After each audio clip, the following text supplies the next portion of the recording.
Hello, my name's Neil Gibson and I'm a senior lecturer at Robert Gordon University in Aberdeen, Scotland. I've been looking at the field of therapeutic photography and working in it for a number of years now, and my interest was awoken when I started to look for a subject that might be suitable for some research for my PhD. I was fascinated by how photographs might be incorporated into therapeutic practice. My background is in social work, and it tends to be quite a verbal industry. And I realised that we were perhaps missing an opportunity to add some creativity into practice. So I looked at various bits of research and came across different practices that use photography, and they were all suggesting that there was some therapeutic benefit to this. So I became really interested to see what that could be.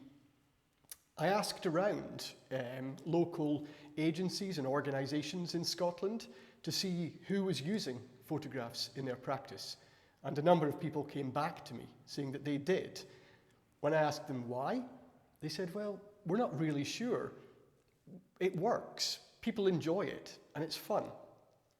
But that wasn't really enough for me. I had to dig a bit deeper to find out what it was that worked and why this was such an appealing intervention to use with people.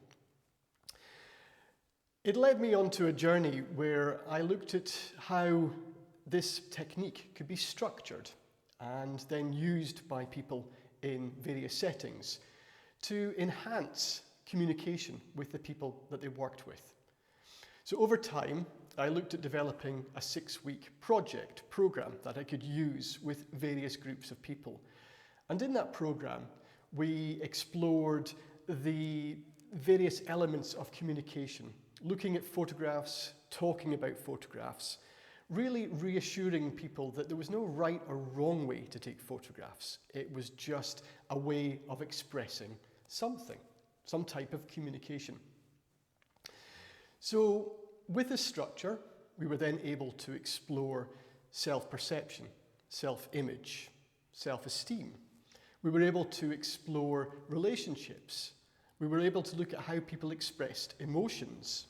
And then we widened the exploration to look at how people define their life stories and also how people understand the environment and the society they live in. Now, this borrowed from a lot of different practices, some research tools as well, such as photo voice. But this 6-week program allowed people that space, that safe space, to explore using photographs. The groups were run with peers, so people were interacting with one another, using the photographs to explore their world, their meanings, their understandings, and ultimately their own identities. Now, as this was part of my PhD, I looked at capturing some feedback from the participants and to look at what the therapeutic benefits were from these approaches.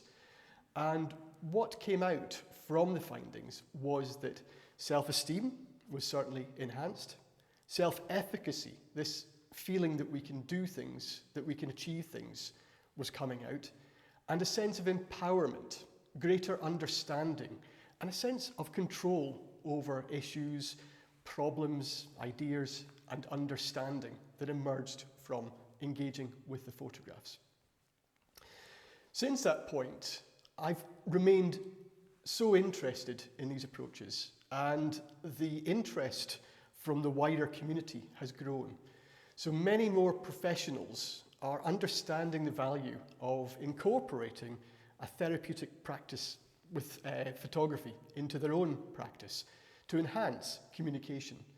So teachers, therapists, counsellors, people who work in medicine have been awoken to the sense of actually there's another dimension we can use in enhancing communication with the people that we work with.